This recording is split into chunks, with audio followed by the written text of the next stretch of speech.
네, 안녕하십니까. 자, 여러분, 문제풀이 시간이 되었습니다. 여러분이 이미 공부하신 기본 이론을 토대로 해서 우리가 예상 문제를 또 철저히 분석하고 이번 시험에 여러분이 고득점 합격을 하실 수 있게끔 그 같은 과정으로서 또 진행이 되게 되겠습니다. 예정 시간은 약 40시간으로 지금 예정이 되어 있습니다. 여러분 교재에 지금 문제집이 나와 있죠. 그래서 문제집의 구성을 보니까 역시 앞부분에는 아주 핵심이 되는 어떤 그 핵심 정리가 이렇게 나와 있고요. 그다음 바로 문제집이니까 문제 위주로 이렇게 구성이 되어 있다 이렇게 이제 보실 수 있습니다. 자, 같이 풀어 나가는데요. 일단 문제는 예상되는 문제, 중요한 문제 이런 것들은 빠짐없이 같이 풀어 나가도록 하고 또 상황에 따라서는 중간에 여러분에게 맡기고 같이 풀진 않고 여러분에게 맡기고 여러분이 직접 한번 풀어보시고 그냥 넘어가는 문제도 있을 것입니다. 근데 거의 많은 문제를 풀게 되니까 가급적이면 저와 함께 푸는 문제는 문제 앞에다가 문번에다가 체크를 해주시고요. 여러분이 복습할 때 체크된 문제를 집중적으로 복습을 해주시길 바랍니다. 이 문제도 대단히 많습니다. 지금 보면 그래서 여러분이 지금 마음과 달리 이렇게 공부를 하시다 보면 시간이 또 공부할 시간 부족하고 민법만 하시는 게 아니라 또 다른 과목도 해야 되기 때문에 지금의 어떤 그 대했을 때 마주했을 때 이 의욕과 또 하다 보면 시간이 부족하다 보면 또 상당히 쫓기게 되는 그런 상황이 또 될 수도 있어요. 그래서 처음부터 너무 무리하게 풀어내겠다라고 하지 마시고 같이 푸는 문제만이라도 철저히 복습을 해주시는 것 이것을 오히려 저는 또 당부를 하고 싶습니다. 그리고 자 이번에는요. 매 회당 제가 별도로 그 문제를 보충 자료로 이렇게 제시를 해서 여러분이 다운로드를 받아서 같이 풀 수 있게끔 이렇게 준비를 할 겁니다. 매 회당 제시가 되는데요. 문제는 약 한 10문제 정도 이렇게 제시를 하고 있는데 이 문제는 뭐냐면 가장 최근에 출제되었던 그 감정평가사 기출문제. 여러분 시험의 기출문제는 주택관리사 기출문제는요. 여러분 지금 이 문제집 안에 최근 기출문제까지 다 포함이 되어 있더라고요. 그러니까 그건 철저히 같이 분석하는 것을 기본으로 하고 감정평가사 시험은 여러분 시험하고 아무 관계가 없는데 이 문제를 왜 준비를 했느냐 하면요. 여러분 가장 최근에 출제됐던 그 국가고시의 실제 문제는요. 그 한 해에 실시되는 각종 민법이면 민법이죠. 민법 관련 출제 문제의 그 출제 경향을 반영하는 어떤 그 기본이 되는 거예요. 그렇죠. 그러니까 2016년 가장 처음으로 실시되고 초기에 실시된 이러한 국가고시의 그 민법 문제는요. 한 해 동안 실시되는 다른 자격시험의 출제 경향을 반영하는 특색을 가지고 있다. 그렇기 때문에 여러분이 시간이 허용된다면 그렇죠? 같이 이렇게 분석을 해서 이런 식으로도 출제가 되는 것이구나 하고 여러분이 이해를 하시면은 여러분 시험에 크게 도움이 될 수 있다. 그래서 제가 따로 준비를 했는데 매 회당 제시되는 이 문제는 가장 최근 문제다 이렇게 볼 수 있습니다. 자, 그렇습니다. 그래서 자세한 것은 또 진행을 하면서 알려드리도록 하고 바로 진도를 나가도록 하겠습니다. 자, 일단 민법 총칙부터 시작하시는 거죠. 전체 60%가 출제가 되고 출제 문항수는 40문제 중에 24문제가 나온다는 것은 이미 익히 여러분이 알고 있는 사안입니다. 자, 5페이지부터 시작입니다, 여러분. 그리고요, 교재는 지금 수업 여러분 들으실 때 교재는 물론 이제 문제집 준비되어서 같이 풀어나가고요. 그 다음에 이론 강의 때 여러분 같이 했던 이 원스톱 교재 있죠? 핵심 교재. 이것을 주로 많이 활용을 할 겁니다. 그래서 기본서보다도 이것을 많이 활용하고 기본서를 확인하는 경우도 간혹 있을 수 있겠지만은 특히 주로는 이 핵심 교재를 많이 활용을 하게 됩니다. 자, 그렇죠. 그리고 이 문제집 앞에 그 챕터별로 수록되어 있는 그 요약된 그 핵심 이론 있죠. 이것은 가장 간결하게 들어있는 것이니까 이거 가지고는 안 되거든요. 이거 가지고는 내용이 부족하니까 그래서 핵심 교재를 항상 옆에 두시고 이렇게 해서 해주시기 바랍니다. 핵심 교재가 만약에 여러분 중에 없으신 분은 또 굳이 지금 와서 또 이렇게 따로 준비하고 이런 것보다도 여러분이 평소에 다루어 왔던 교재 그렇죠? 아니면 기본서라든지 아니면 여러분이 따로 이렇게 보고 있는 교재가 있으면 그걸 활용을 하셔도 무방합니다. 자, 그러면 시작하도록 할게요. 자, 5페이지 1번입니다. 자, 당연히 같이 푸는 문제는 체크한다고 그랬습니다. 문번 앞에다가 체크 표시를 해주시기 바랍니다. 예. 그냥 체크만 하시는 거예요. 그죠? 자, 그렇습니다. 법원에 관한 설명으로 옳지 않은 것을 했는데, 자, 법의 어떤 바탕, 민법 제1조. 그렇죠. 민사에 관하여 법률의 규정이 없으면 관습법에 하고 그것이 없으면 조리한다는 민법 제1조입니다. 그것에 관한 설명으로 옳지 않은 것을 했는데 1번 민사에 관한 대부분 규칙은 민법의 법원이 된다.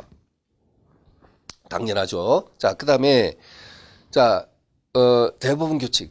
그러니까 법률, 명령, 그 다음에 규칙 할 때 이 규칙에는 대법원 규칙도 당연히 포함된다. 그리고 관습법 조리, 불문법이지만 관습법 조리도 민법의 법원이 된다 그랬습니다. 자, 그 다음에 2번에 민법의 법원으로서 법률이란 것은 형식적 의미의 민법, 즉 형식적 의미의 법률만을 의미한다. 틀렸죠. 민법 제1조에서 말하는 법률은 형식적 의미가 아니라 실질적 의미를 했어요. 넓은 의미. 실질적 의미. 근데 형식적 의미의 법률만을 의미하는 것은 몇 조였습니까? 185조. 네? 185 물권법 첫 번째 조항이죠. 물권법정주의.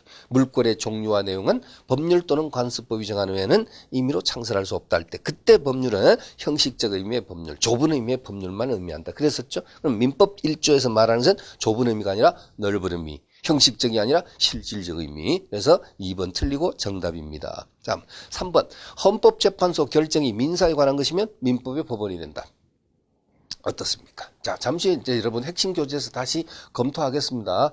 기본 공부를 하신 지가 조금 또 시간이 좀 이렇게 좀 간격이 좀 있죠? 그러니까 다시 기억을 다시 재생시켜 놔야 돼. 이미 여러분 또 어쩌면 상당 부분이 기억에서 좀 사라졌을 가능성도 배제할 수가 없습니다. 그래서 다시 그것을 다시 복구시켜 놔야 됩니다. 이 문제풀이가 또 왜 중요하냐? 예상 문제를 풀고 그 다음에 분석을 하고 자, 실제 시험, 실전에 대비하고자 하는 그런 과정이지만 또 중요한 종전의 기본 강의 때 여러분이 수강하고 공부했던 내용, 사라진 내용을 다시 복구하고 재생시켜 놓는 이것도 상당히 중요한 이 문제풀이 과정에서 당연히 거쳐야 될 과정 중에 하나입니다. 자, 그렇게 여러분이 하고 있습니다. 자, 그럼 됐습니다. 헌법재판소 결정, 민사에 관한 것이면 민법의 법원이 된다. 왜? 타인의 명예를 훼손한 자에 대해서 사죄 광고를 명할 수 있다는 그 같은 규정이 있잖아요. 자, 그 규정. 자, 사죄 광고를 명할 수 있다는 거. 이것은 헌법재판소의 위헌 결정을 받았다는 그런 것도 있고 가까운 예로는요. 약 한 달 전쯤에 어떤 그 헌재 결정이 있었냐면요. 여러분 물권법 이런 시험범위 안에 들어가는 내용입니다. 민법 245조 2항의 등기부취득쇼 기억하시죠? 예. 타인의 토지가 자기 명의로 등기가 되고 10년간 소유의사로 평온공연 선의무과실로 점유하면 소유권을 취득한다는 등기부취득쇼. 그것에 대한 헌법재판소에 대해서 결정이 있었습니다. 예? 합헌 결정이 있었습니다. 위헌이 아니다. 합헌 결정이 있었습니다. 그래서 그 같은 위헌 법률 심판 청구에 대해서 헌법재판소는 그렇게 합헌 결정을 내린 바 있다 그랬죠. 그러니까 불과 한 달밖에 안 된 것으로 저 기억하는데요. 오래되지 않았습니다. 근데 바로 그러한 결정도 당연히 뭡니까? 민법에 관한 것이. 예, 그러니까 당연히 민사에 관한 것이기 때문에 민법의 법원이 된다. 그 다음 4번 일반적으로 승인된 국제법규가 조약 말입니다. 조약이라든지 이런 것이 역시 민사에 관한 것이면 민법의 법원이 된다. 그 다음 5번 민사에 관하여 법률의 규정이 없으면 관습법이 하고 관습법이 없으면 조리한다. 이게 바로 민법 제1조죠. 예, 1조입니다. 자, 됐고요. 2번 틀리고 정답인데 자, 핵심 교재 잠시 펴주시기 바랍니다. 빠른 속도로. 자, 그리고 문제풀이는 여러분 또 한정된 시간 내에 또 여러분 중요한 것을 모두 점검을 다 하고 가야 되니까 표현이 조금 빠른 점 여러분 이해해 주시고요. 너무 빠르다 싶으시면 조금 이렇게 늦춰서 시청을 하셔도 되겠고, 예.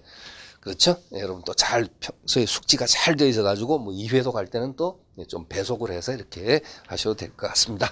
자, 일단 여러분 핵심 교재 원스톱 핵심 교재의 첫 페이지입니다. 자, 1페이지를 보시면요. 바로 그 성문법 불문법주의의 장단점 도표 바로 밑에 법원의 순위 나오죠? 이 부분입니다. 자, 민사에 관하여 법률 규정이 없으면 관습법, 그것이 없으면 조리한다.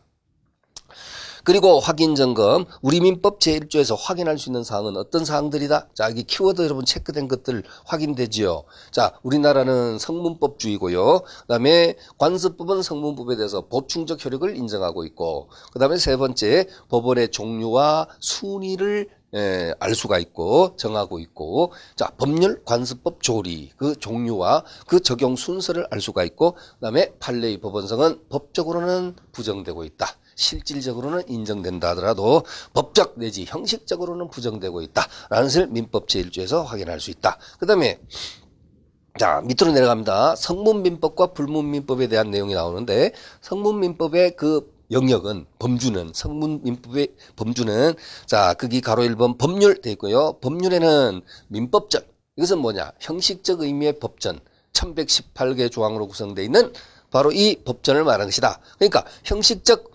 민법이에요. 여기서 민법전은. 그러나 이 형식적 민법에 국한되지 않고 민사특별법이라든가 방금 제가 표현했습니다. 헌법재판소 결정 중에 민사에 관한 것이면 민법의 법원이 된다. 이게 가장 중요한 겁니다. 이 사망의 헌법재판소 결정, 요거 항상 염두에 두세요. 자, 민법의 법원이 될 수 있느냐. 지문에 꼭 나올 가능성을, 요즘 가능성이라기보다 요 근자의 각종 국가고시는 자꾸 헌법재판소 결정을 가지고 건드립니다. 여러분, 민사에 관한 것이면 민법의 법원이 된다. 잊지 마시고.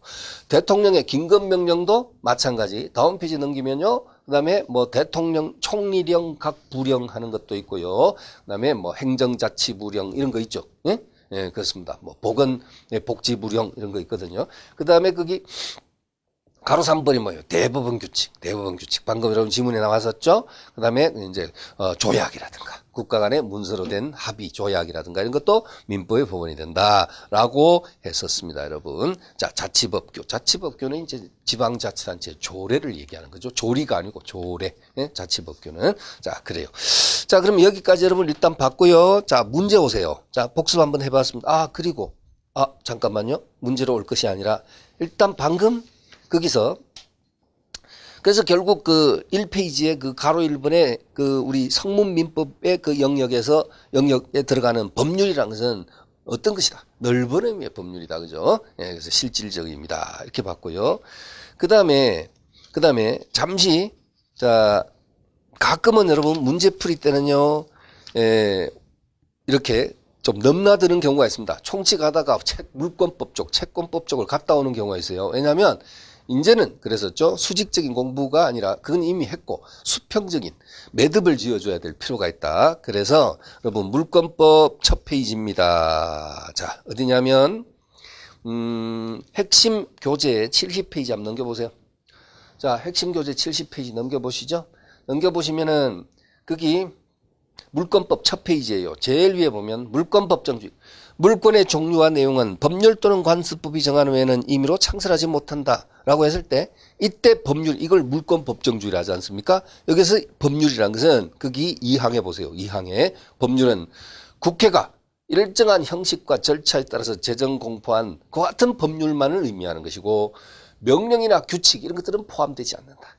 아까 민법 제1조에서는 대통령령, 총리령, 부령 이런 것 중에서도 민사에 관한 것은 민법의 법원이 된다고 아까 분명히 봤죠. 그런데 그리고 규칙도 들어갔었죠, 그죠? 그런데 뭐 대법원 규칙이나 이런 거 들어갔었지 않습니까? 자치법규 이런 거. 그렇지만 여기 185조에서의 법률은 그런 것들은 다 포함되지 않고 오로지 국회에서 제정 공포한 법률 그것만 해당된다. 그래서 한번 확인했어요.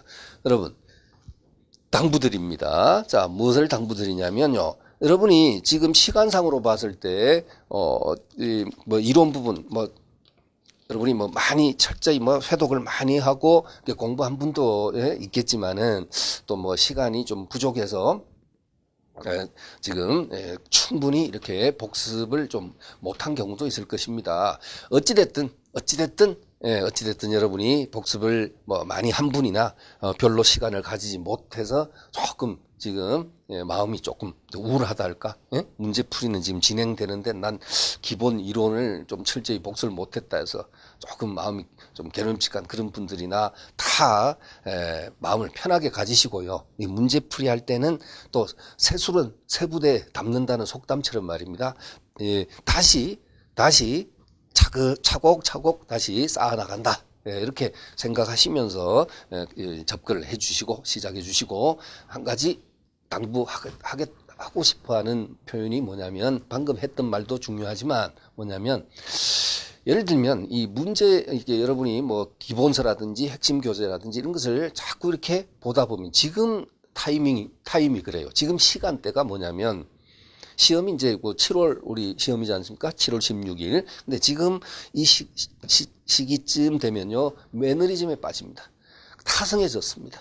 또는 뭐 일부의 분들은 슬럼프에 빠지기도 합니다. 그렇죠? 날이 또 이제 포근해지면서, 포근해지다 못해 이제 좀 더워지죠, 이제. 그러면 딱 시기적으로 보면 이 슬럼프에 빠져가지고 힘들어하는 그런 경우들이 생기고요. 근데 그건 뭐 극복을 해야 될 문제인데, 문제는 슬럼프는 지금 차치하고, 어쨌든 공부를 해 나가야 되는데, 지금 이 힘든 과정을 지금 이겨내셔야 되는데, 문제는 뭐냐면 자꾸 매너리즘에 빠진다, 타성에 빠진다는 거예요. 책을 봐도 눈은 글자를 보고 있는데 사실 생각은 허공에 떠 있는 경우가 참 많습니다. 그러니까 난 이렇게 공부를 하면서 문제를 풀어 나가면서 이렇게 이제 넘겨갑니다. 특히 이제 문제 풀 때보다는 이제 기본 이론을 복습할 때 특히 그런 현상이 많이 발생되는데, 이렇게 책을 넘기면서 읽어 나가는 것 같아요. 근데 생각 따로 눈 따로. 그렇죠? 그렇습니다. 공부를 하고 나면 시간은 분명히 한 2-3시간 한 것 같은데, 돌아서 생각해 보면 기억나는 것이 뭘 했는지가 잘 기억나지 않는 그런 경우들이 지금 특히 많이 발생이 된다, 이렇게 이제 말씀드리고 싶어요. 그래서 여러분 자꾸 있죠. 자꾸 기억하려고 좀 애를 써주셔야 되는데요. 그냥 피동적으로 따라오지 마시고 적극적이고 능동적으로 그러시려면, 글쎄요, 우리 이제 1시간 강의가 통상 한 40분에서 50분 사이에서 종료되지 않습니까? 이걸 듣다가 중단을 시킬 수는 없지만, 일단 한 강을 딱 듣고 나면요, 바로 그 다음 강의를 바로 또 띄워서 바로 시작하지 마시고, 한 강이 끝나고 나면은 여러분이 스스로 생각하는 시간을 단 5분 내지 10분을 좀 가져달라는 얘기죠. 내가 방금 이 1강, 문제풀이 1강에서 강의를 들었는데 어떤 내용을 들었고 어떤 내용을 주의하라고 당부를 했는지, 이거를 여러분이 회상을 좀 해주셔야 돼요. 그래야지 그것이 기억에 남아있는 거지, 그냥 들은 것이 능사가 아니거든. 예? 듣고 난 다음에 2강 또 바로 이어서 보고 3강 보시고, 물론 여러분 중에 또 뭐 당연히 뭐 아주 좀 뛰어나신 분들도 있습니다. 그렇지만 대개 보면 약간 또 대체적으로 보면요, 연령 고하를 막론하고 지금 시기가 이제 그런, 자꾸 책을 보다 보면 이제 타성해졌고 하는 그런 상황이기 때문에 결론적으로 내 것으로 만들어 주는 그런 시간이 꼭 필요하다. 그렇죠? 현장에서도 그래요. 요즘 이제 그런 학생들을 보기 힘들지만, 과거에 보면요, 이 학원 저 학원 막 다니면서 강의만 듣는 경우들이 있어요. 특히 좀 나이가 있는 분들이 보면요, 그런 경우인데 그게 결코 좋은 것이 아닙니다. 네, 뭐 많이 들으면 시험장에 문제 딱 대하면 다 생각나고 체크될 것 같죠? 아닙니다. 문제는 뭐냐면 자기 것으로 하는 거예요. 하나의 강의를 듣더라도 정확하게 듣고 내 것으로 만들어주는, 이것이 가장 중요한 것이다. 자, 이제 더 이상 시간 들여가지고 이런 표현을 하지 않겠습니다. 예, 열심히 내용 공부하는데 집중하겠지만은 오늘 문제풀이 첫날 첫 시간입니다. 그래서 이것을 꼭 좀 당부드리고 싶어요. 그래서 피동적이고 수동적으로 따라가지 말자. 그럼 능동적이고 적극적으로 대하자. 그리고 반드시 한 강 듣고 나면 짧게는 5분, 길게는 10분 내가 무엇을 공부를 했는지, 어떤 부분이 중요하다고 강조를 받았는지, 이런 것을 여러분이 꼭 회상을 한번 해주시고요. 다음 강의로 넘어갔을 때는요, 그때는 그 효과가 배가 된다, 이렇게 표현할 수 있습니다. 자, 아시겠죠? 예. 자, 계속 나가겠습니다. 자, 그럼 방금 1번 문제는 이렇게 해결이 됐고요. 자, 2번 문제도 보시죠. 2번 문제. 민법의 법원에 관한 설명을 옳지 않은 것을 했는데, 1번 민사에 관하여 법률의 규정이 없으면 관습법이 하고, 역시 관습법이 없으면 조리한다. 자, 이건 뭐 민법 제1조 그대로죠. 2번 헌법에 하여 체결 공포된 조약이나 일반적으로 승인된 국제법규가 민사에 관한 것이라도 민법의 법원이 될 수 없다. 틀렸죠. 당연히 민법의 법원이 됩니다. 그죠? 예, 됩니다. 민법의 법원이 된다는 거죠. 자, 그 다음에 3번. 3번 공동선조와 자, 그래서 방금 2번은 이제 틀리고 뭐 정답이네요. 너무 수월했죠. 조약이나 뭐 조약이나 그다음에 뭐 국제법규, 그다음에 뭐 자치법규 이런 것들이 민사에 관한 것이면 민법의 법원이 된다 했고요.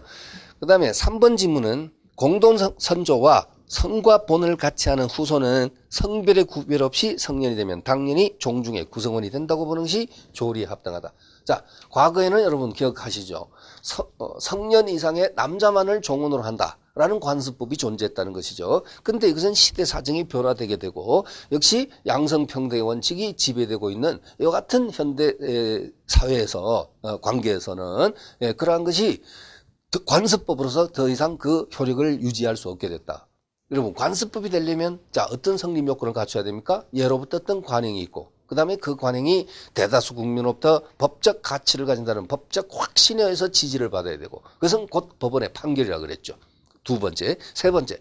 문제는 그 관행이 공서양속 즉 사회질서에 반하지 않아야 된다는 것입니다. 그런데 문제는 성년 이상의 남자만을 종원으로 한다는 이 종래 관습법이라는 것은요. 이것은 헌법에 배치되는 것이고, 자, 그 다음에 뭐 공공성과 어떤 그 사회성, 이것이 또 인정돼야 되는데, 그런 공공성에도 어긋나고, 합리성도 있다고 볼 수 없다. 이런 이유에 의해서 바로 이 관습법으로서 이제 그 가치를 잃게 되었다라는 것이죠. 그래서 여러분 기억하시죠?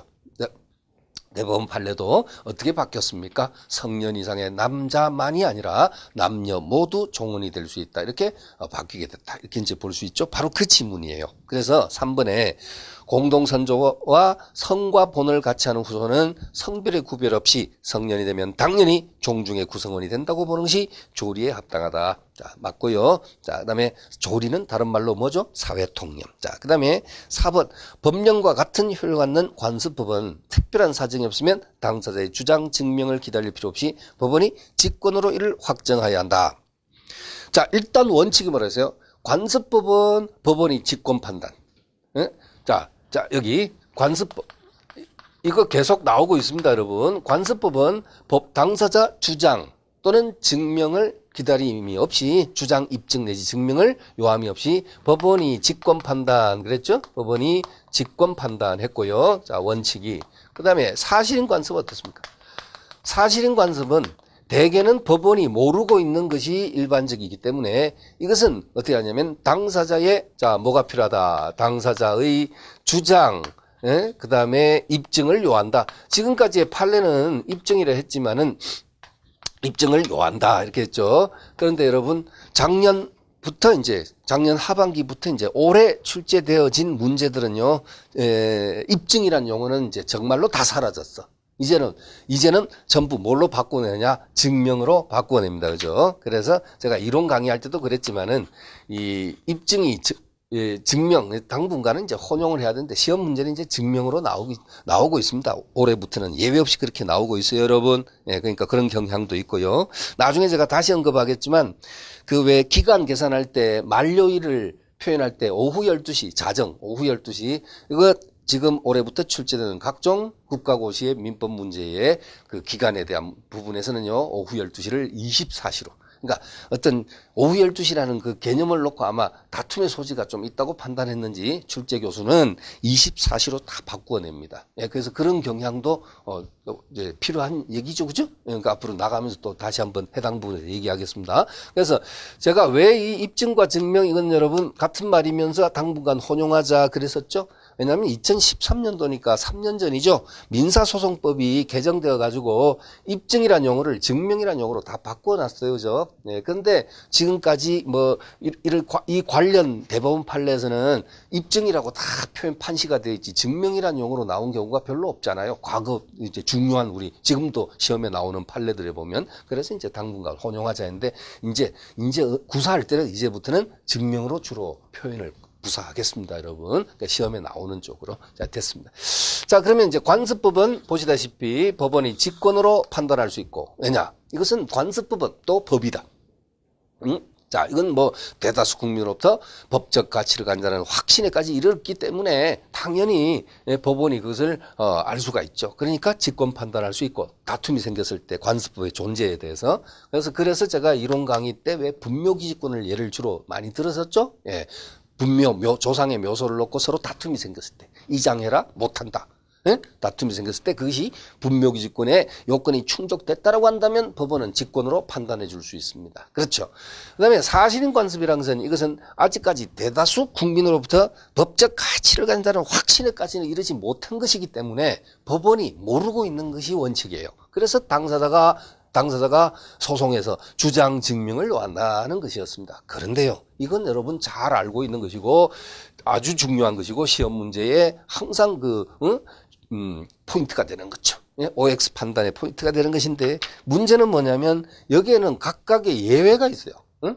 관습법도 법원이 혹시 그것을 모르고 있다면 그럴 리는 없지만 대법원 판례는 예외적인 판결이 있단 말이에요. 근자에도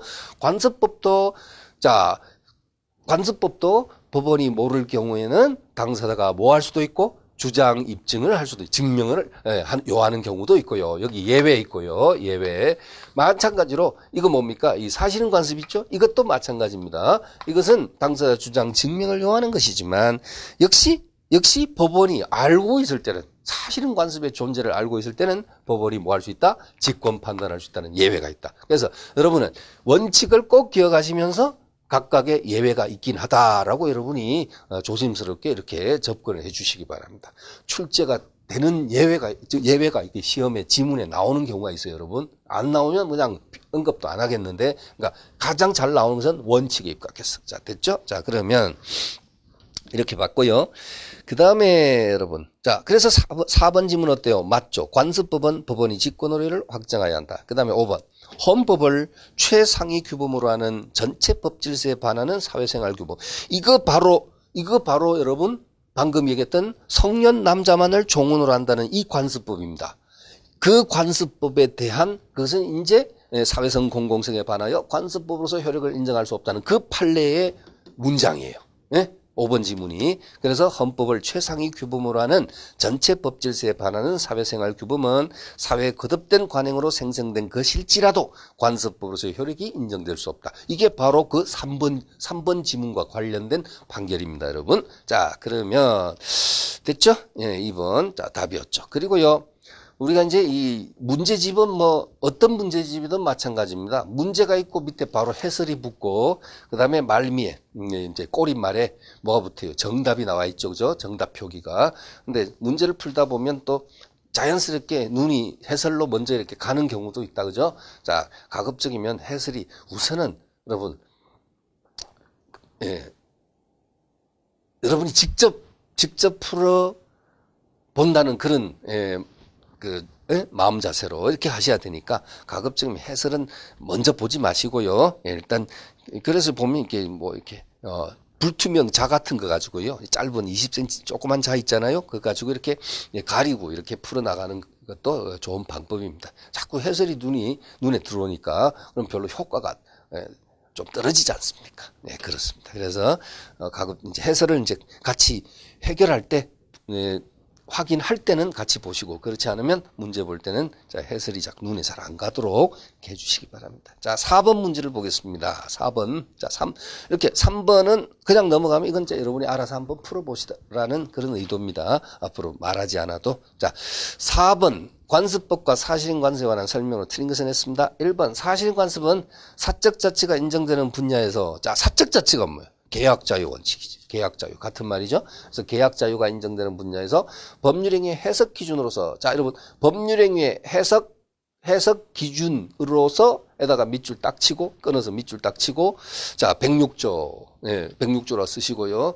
의사를 보충하는 기능으로서 재판의 자료를 할 수 있다. 이것은 뭐냐면 민법 제1조 이렇게 보시면 돼요. 자, 그렇습니다. 그래서 법률행위 해석 기준 또는 의사 보충하는 기능으로서 이 재판의 자료를 할 수 있다. 다시 표현하겠습니다. 자, 사실인 관습은 순간 잘못 나왔습니다. 죄송합니다. 사실인 관습은 사적 자치가 인정되는 분야 에서 법률행위 해석 기준으로서 또는 의사를 보충하는 기능으로서 이게 모두 뭘 말하냐면 106조를 말하는 거예요. 자, 제1조는 여기 넣지 마십시오. 자, 106조를 말하는 겁니다. 이 106조가 여러분 뭐냐면, 그렇죠. 예? 법률행위 해석입니다. 법률행위 해석. 법률행위의 해석. 자, 그래서 이제 왜 목사 임신 순서 있잖아요. 이겁니다. 목적, 사실인 관습, 임의법규, 신의성실의 원칙 또는 조리. 이 순서입니다. 여러분, 교재에서 또 칠판에 판사하고 여러분 따라 쓰시고 뭐 해도 되지만 또 직접 교재에서 어디 있는 내용인지 확인하는 것이 중요하다, 그죠? 예, 그래서 한번 간단하게 확인 좀 하고 가겠습니다. 어디 나오냐면, 38페이지. 38페이지, 핵심 교재 38페이지 하단에 보면, 중간에서 약간 밑에 양가로 4번입니다. 4번. 양쪽 가로 4번 법률행위 해석 표준. 거기 보니까 자, 명확하지 못한 법률행위 해석 순서를 할 수 있다 해가지고 그 1, 2, 3, 4 나오죠. 목, 사, 임, 신 순서 나오죠. 목적, 사실인 관습, 임의법규, 신의 성실 원칙 또는 조리. 그래서 이 사실인 관습이란 것은 보시다시피 법률행위 해석 기준이 될 수 있다. 당사자 의사를 뭐 한다고요? 보충하는 기능이 될 수 있다. 그렇죠? 뭐 이런 표현. 근데 그 당사자 의사를 보충하는 기능, 뭐 이 표현은 뭐 그래요. 그것까지는 기억 안 하셔도 해석 기준이 된다는 건 꼭 기억하셔야 돼요. 목적, 사실인 관습, 요 제2의 해석 순서에 나와 있죠. 그 다음에 문제 가시죠. 문제 4번에 2번 갑니다. 강행 규정에 반하는 사실인 관습이라는 것은 해석의 기준이 될 수 없다. 여기 보세요.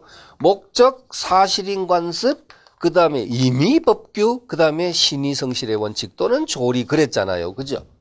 그랬잖아요. 그러니까 강행법규에 반한 임의법규보다는 사실인 관습이 우위에 설 수 있어요. 해석 순서에서는 임의법규보다 사실인 관습이 제2의 해석 순서로서 앞에 위로 올라갈 수 있지만 강행법규에 반하는 사실인 관습이라는 것은 그건 생각할 수가 없는 거예요. 이거 여러분 나중에 법률행위 해석 가서 제가 다시 한번 이 사례 들어서 아마 사례 들면 기억날 겁니다. 뭐 전원주택에 대한 매매 계약을 했는데 그 기억나죠? 매수인이 마음에 들어서 계약 탁 하고 갔더니 뭐 정원수 확 원래 계약 당시에 있었던 정원수 이런 거 다 원래 집주인이 다 뽑아가고 없더라. 그 얘기 했었죠. 그죠? 그랬을 때 과연 그것이 매매 대금에 다 포함되느냐? 계약의 목적물에 포함되느냐 안 되느냐의 다툼이 생겼을 때 이때는 법률행위 해석의 문제가 필요하다. 자, 그 예를 들었었죠, 여러분. 그랬었습니다. 자, 나중에 해당 부분 가서 다시 한번 보도록 하고요.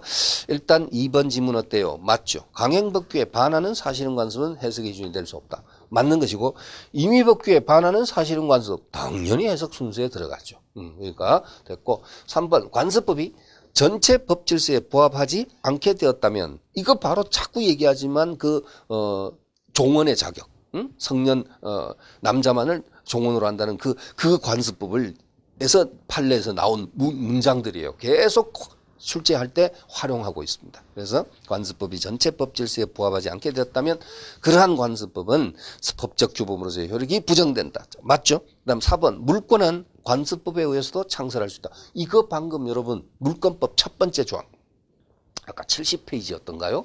물권법이 핵심 교재 그죠? 자, 뭐 다시 넘기실 필요는 없지만은 예, 맞습니다. 70페이지 아까 나왔었어요. 물권 법정주의 물권의 종류와 내용은 법률 또는 관습법이 정하면은 임의로 창설할 수 없다 할 때 그때 관습법. 예, 관습법에서 창설될 수 있다. 물권.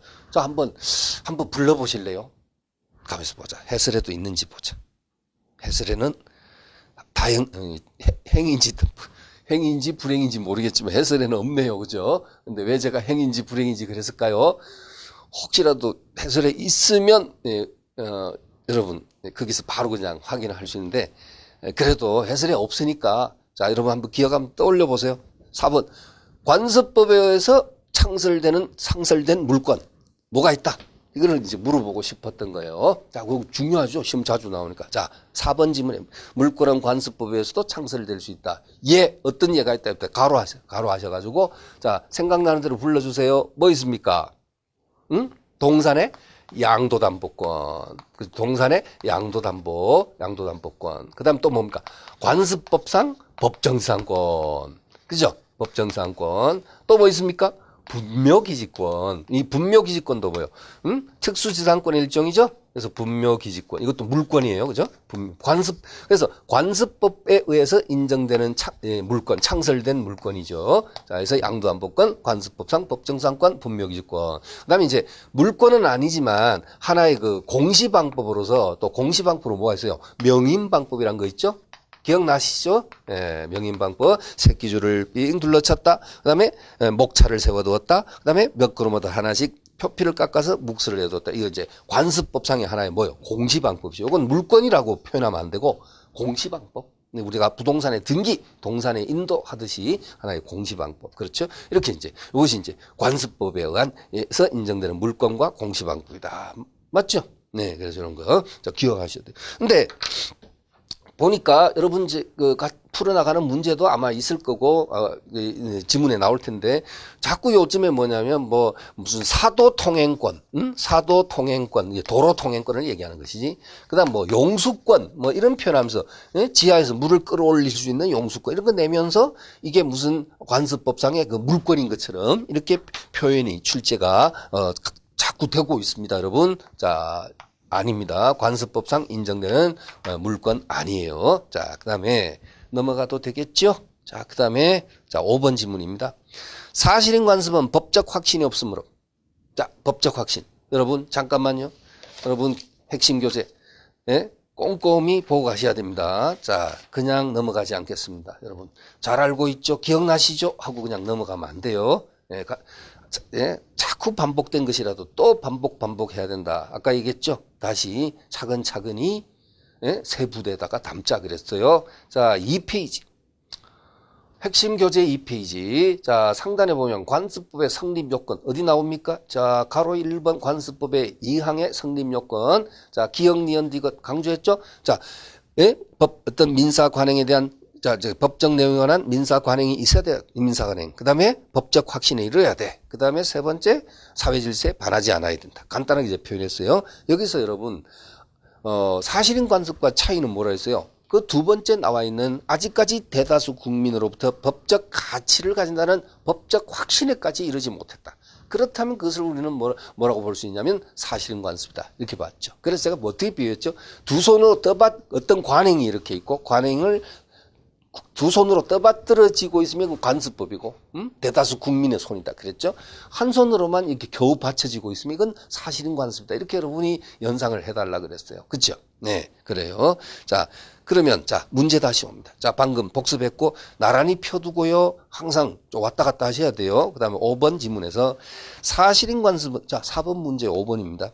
사실인 관습은 법적 확신이 없으므로 어때요? 여기까지 맞나요? 예, 맞습니다. 법적 확신에까지는 이르지 못했다는 거예요. 어떠한 경우라도 법원에서 직권으로 고려하는 경우는 없다. 바로 이겁니다. 사실인 관습은 관습법은 법원이 직권 판단하지만 사실인 관습은 직권 판단하지 않고 당사자 주장 증명을 요한다 했지만 뭐가 있다죠? 예외가 있다. 예외적인 판결이 있어요. 그래서 여기서 결정적으로 어떠한 경우에도 법원에서 직권으로 고려한 경우는 없다. 이 어떠한 경우에도 이것 때문에 이 지문은 틀린 것이고 따라서 정답이 되는 것입니다. 자, 잘 봐두십시오. 자, 됐고요. 자, 이렇게 되면 뭐 5번 문제나 이런 것은 여러분이 뭐 아주 쉽게 해결될 수 있으니까 여러분한테 좀 맡기겠습니다. 자, 다음 넘어가시죠. 7번으로 나옵니다. 7번, 8번은 여러분 실제 시험에 나왔던 문제네요. 아시죠? 여러분 18회가 작년 문제고, 그죠? 근데 여기는 이제 17, 15에 나와 있네요. 자, 7번 문제. 자, 관습법, 기출 문제는 일단 기본적으로 분석하고 가야 된다. 그죠? 가장 좋은 예상 문제는 기출 문제다. 라는 표현, 제가 자주 하죠. 물론 똑같이는 안 나오지만 거의 유사하게 다시 반복되고 있다. 자, 그럼 1번. 관습법이란 사회에 거듭된 관행으로 생성된 사회생활 규범이 사회 구성원들의 법적 확신을 얻어서 법적 규범으로 승인된 것이다. 자, 맞고요. 방금 법적 확신. 이게 가장 중요한 키워드죠. 그대로 비슷하네요. 2번. 관습법에서 창설된 물권도 인정된다. 여기 나와 있는 이거. 양도담보권, 관습법상, 법정상권, 분묘기지권. 그 다음 3번. 사회적 가치관의 변천으로 인해서 관습법이 헌법적 가치에 부합하지 않게 됐다면 역시 자꾸 반복하지만 종언의 자격 그겁니다. 예? 그겁니다. 그러한 관습법은 더 이상 법적 규범으로서의 효력을 가질 수 없다. 즉 남자만을 종혼으로 하는 바로 그것은 더 이상 법적 규범으로서의 효력을 가질 수 없다. 그래서 관습법으로서의 효력이 인정될 수는 없다. 이제는 그 얘기. 그 다음 4번. 사실인 관습은 법령으로서의 효력이 없는 단순한 관행으로까지는 좋아요. 아직까지 법령으로서의 효력까지는 없죠. 여러분 무슨 소리예요? 민법 제1조에서 민사에 관하여, 자 여러분 불러주세요. 민사에 관하여 뭐 법률의 규정이 없으면 뭐 관습법, 그것이 없으면 뭐로 했죠? 조리해야 한다. 그랬을 때 그 두 번째의 적용 순서인 관습법, 그건 관습법이지 사실은 관습 아니거든. 그렇죠? 그러니까 사실인 관습은 아직까지 민법의 법원으로서, 즉 법령으로서의 어떤 효력이 없는 관행이다 라는 표현 이해하시죠? 예, 그래서 단순한 관행으로 법률행위 당사자 의사를 보충함에 그친다는 점에서 관습법과 구별된다. 당사자 의사를 보충한다는 소리가 아까 법률행위 해석 순서에서 이렇게 사실인 관습이 제2의 해석 순서로 들어간다. 그렇죠. 그런 점에서 관습법과 구별된다. 그럼 관습법은 뭡니까? 관습법은 법원의 법 적용의 순서에도 들어가고, 당연히 그렇죠. 그 다음에 5번. 당사자의 주장 입증이 없는 한 법원은 관습법을 재판의 자료로 삼을 수 없다 했는데 여러분 당연히 틀렸죠. 네? 당사자 주장 입증이 없는 한 법원은 관습법이라는 것은 법원이 뭐 한다고요? 직권 판단한다 했어요. 당사자 주장 증명 없어도 법원이 직권 판단한다가 원칙입니다. 물론 예외가 아까 있다고는 했지만, 자 이렇게 해서 5번 틀리고요. 8번 문제. 자, 권리자 일방적 의사표시로 법률관계의 변동을 일으키는 권리가 아닌 것. 여러분, 이것이 문제가 이제 좀 성급히 앞부분으로 와 있는데요. 이것이 민법 총칙 서론의 제일 말미에 있는 권리의 종류, 사건의 종류의 가장 중요한 분류가 뭐라 했어요? 지배권, 청구권, 형성권, 항변권 중에 특히 중요한 것은 뭐다? 형성권. 그래서 형성권은 권리자 일방적 의사표시만으로 효과의 발생, 변경, 소멸을 가져오는 형성권이 있는가 하면 법원의 판결을 통해서 효과의 발생, 변경, 소멸을 가져오는 형성권이 있다. 그래서 자 그랬죠 여러분. 자 그러면 이제 우리 다음 시간에 좀 집중적으로 또 분석을 할 텐데, 자 조금 더 이제 보셔야 됩니다. 여러분이 지금 그 문제 어차피 그 다음 시간에 가면 또 유사 문제가 또 나와 있어요. 그러니까 봐야 되는데, 일단 핵심 교재, 자, 어디를 확인해 주시느냐. 6페이지 제일 밑에. 자, 권리의 효력상 분류 내지 작용에 따른 분류를 보시면요. 지배권, 청구권, 형성권, 항변권이 있습니다. 그 중에 가장 중요한 것이 뭐라고 그랬죠? 방금? 형성권이다. 그럼 형성권은 의사표시만으로 효과의 발생 등을 가지고, 발생, 변경, 소멸을 그냥 발생 등 이렇게 표현할게요. 그래서 의사표시만으로 효과의 발생 등을 가져오는 형성권이 있는가 하면 법원에 반드시 판결을 거쳐서 효과의 발생 등을 가져오는 그런 형성권이 있다. 네, 그렇습니다. 자, 그러면 8번 문제 해결하시죠. 권리자 일방적 의사표시로 법률관계의 변동을 일으키는 권리가 아닌 것을 했는데 1번에 공유자의 공용을 분할 청구권. 여러분 이 문제는 이거네요. 어떤 문제입니까? 자, 여러분 핵심 교재에 방금 2번이나 표현했는데 형성권의 분류는 2가지를 했죠. 의사표시하고 법원의 판결을 통해서 효과를 가져오는 형성권 2가지인데, 거기 보니까 3페이지, 이제 7페이지 제일 위에 보면 3항에 뭐라 되어 있습니까? 청구권이라고 분리우나. 이 소리가 뭐냐? 민법의 규정에 보면 무슨 청구권이라고 규정되어 있는데 실체가, 껍질은 청구권의 껍질을 쓰고 있어. 그런데 그 껍질 딱 까보면 안에 뭐가 들어있어? 형성권이 들어있어. 쉽게 말해서. 그러한 권리들이 있습니다. 아주 중요하죠. 시험에 아주 잘 나오죠. 단골입니다, 여러분.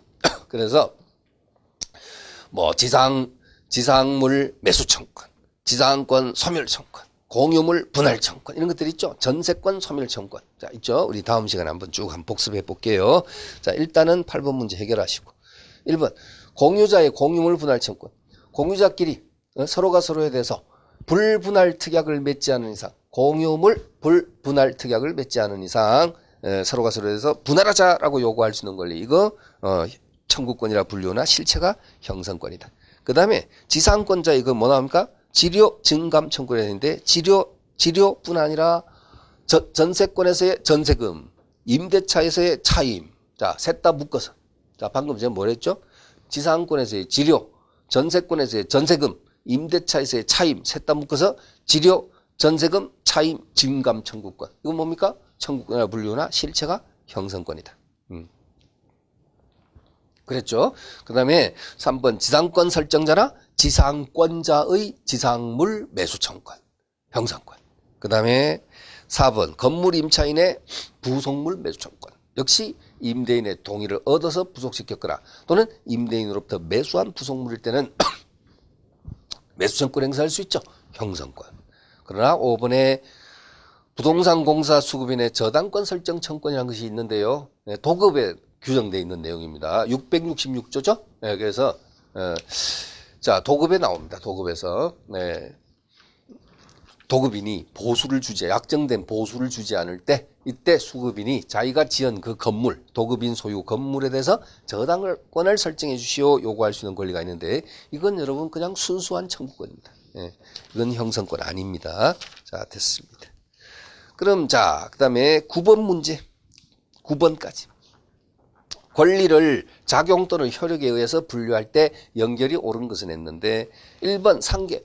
자, 이것도 이 문제도 여러분 뭡니까?